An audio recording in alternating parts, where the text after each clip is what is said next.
Voilà, maintenant on va voir comment on joue, parce que finalement c'est ça qui nous intéresse. Pour rappel, donc là vous allez voir les touches que j'utilise. Je vais les nommer, à savoir qu'on a vu dans une autre vidéo qu'on pouvait déplacer ces touches. Je vous remontre ici le petit schéma de comment moi je les règle. Donc voilà, vous avez le petit bouton jaune, c'est le hotkey. Sur les côtés, on a Left 2 et Right 2, qui sont les boutons type flipper. Devant, vous avez le bouton Start, qui est celui où il y a le logo de un bonhomme, et le bouton Select, qui est le jaune. J'ai dessiné le dollar, c'est celui qui nous servira à mettre des sous. Et je ne l'ai pas dessiné ici, mais c'est le bouton du Player 2. Donc voilà. Pour choisir un jeu, je me déplace un petit peu. Pour choisir un jeu, donc on se déplace sur l'item qu'on veut. Là, je suis sur les favoris.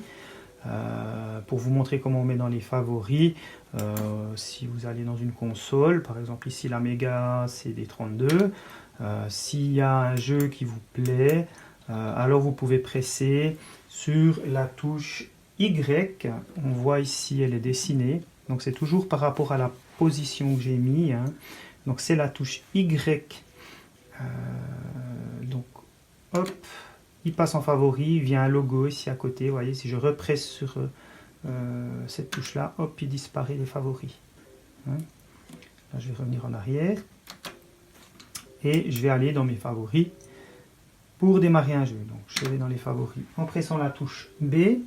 Et là, je vais choisir un jeu, on va dire Metal Slug 3. Je le sélectionne et je vais attendre que l'émulateur démarre le jeu. Donc, suivant l'émulateur, ça peut prendre un petit peu de temps. Il ne faut pas paniquer. Donc, la borne s'initialise et vous vous retrouvez sur l'écran que vous auriez dans les bistrots. Donc voilà pour Metal Slug 3. Ici, on a affaire à un type de jeu où il fallait mettre des pièces, de l'argent. Hein. Ici, on voit crédit 0. Donc, vous allez utiliser la touche Select, ici la jaune, pour mettre des crédits. Voilà, les crédits montent. Puis après, vous pouvez presser le Player 1, c'est-à-dire Start, si vous voulez jouer, ce qui est le cas. Et puis après, vous validez. Vous choisissez votre personnage. Et c'est parti. Ah, c'est un de mes jeux préférés, ça. Donc voilà, à tout moment, si le joueur 2 veut participer, il presse son point à lui, ça consomme un crédit. En haut, il pourra choisir un personnage, donc de son côté, hein, avec les boutons. Et les deux peuvent jouer. Voilà, maintenant pour quitter le jeu, c'est là qu'intervient, si vous voulez, cette touche hotkey. On peut faire différentes choses avec elle.